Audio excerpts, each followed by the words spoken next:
Borda, how are you, Dospath Open? Look who's come to join us today is Pete.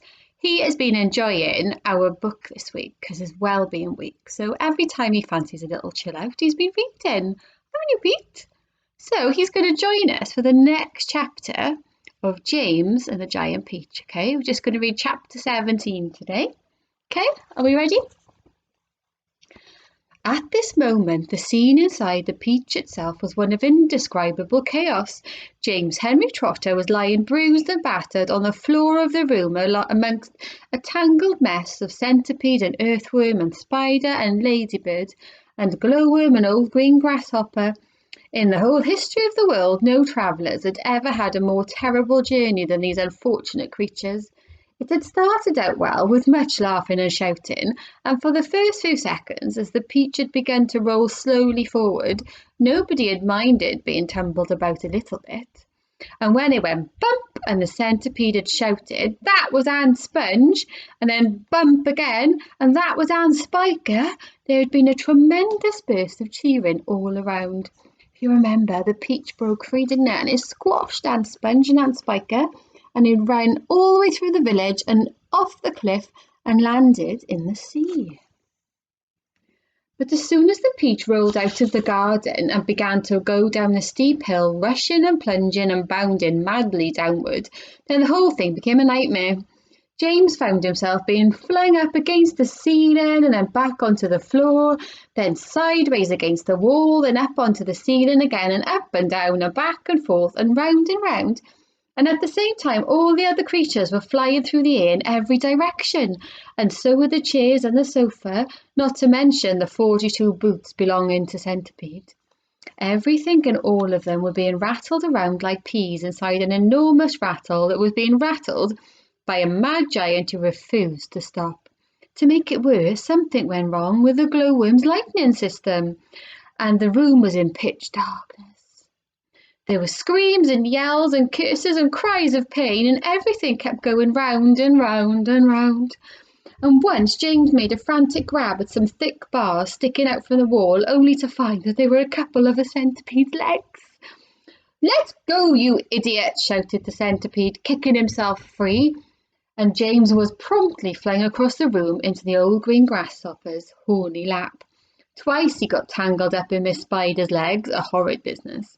And towards the end, the poor earthworm, who was cracking himself like a whip every time he flew through the air, from one side of the room to the other, coiled himself around James's body in a panic and refused to unwind.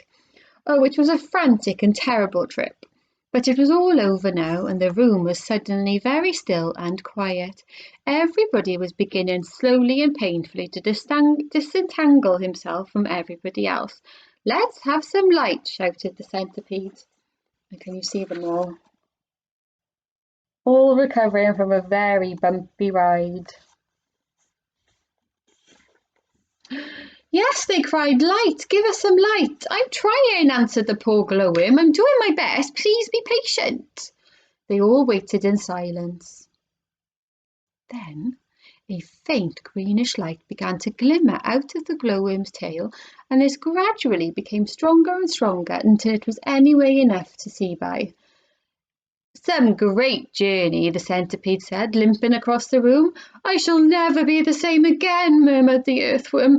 "Nor I," said the ladybird. "It's taken years off my life." "But my dear friends," cried the old green grasshopper, trying to be cheerful, "we are there." "Where?" they asked. "Where? Where is there?" "I don't know," the old green grasshopper said, "but I bet it's somewhere good." "We are probably at the bottom of a coal mine," the earthworm said gloomily. "We certainly went down and down and down very suddenly at the last moment. I felt it in my stomach. I still feel it." "Perhaps we're in the middle of a beautiful country full of songs and music," the old green grasshopper said. "Or near the seashore," James said eagerly, "with lots of other children down on the sand for me to play with." "Pardon me," murmured the ladybird, turning a trifle pale, "but am I wrong in thinking that we seem to be bobbing up and down?" "Bobbing up and down," they cried. "What on earth do you mean?"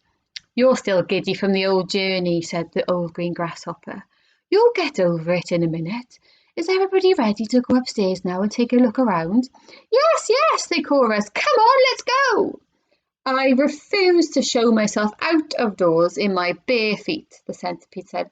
I have to get my boots on again first. Oh, for heaven's sake, let's not go through all that nonsense again, the earthworm said. Let's all lend Centipede a hand and get it over with, the ladybird said. Come on. So they did, all except Miss Spider, who set about weaving a long rope ladder that would reach from the floor up to a hole in the ceiling. The old green grasshopper had wisely said that they must not risk going out of the side entrance when they didn't know where they were, but must first of all go up onto the top of the peach and have a good look around. So half an hour later, when the rope ladder had been finished and hung, and the 42nd boot had been laced neatly onto the centipede's 42nd foot, they were all ready to go out. Amidst mounting excitement and shouts of, "Here we go, boys! The promised land! I can't wait to see it!"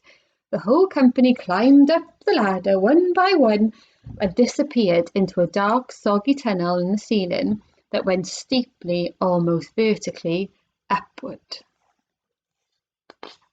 And then that takes us to chapter 18. When you're waiting for the next chapter, what do you think they will see when they get to the top of the peach?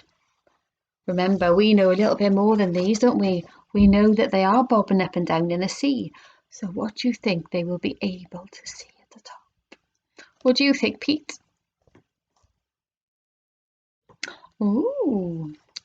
We will see if you feel the same or think the same as Pete on Friday. Double key! See you on Funny Friday for chapter 18.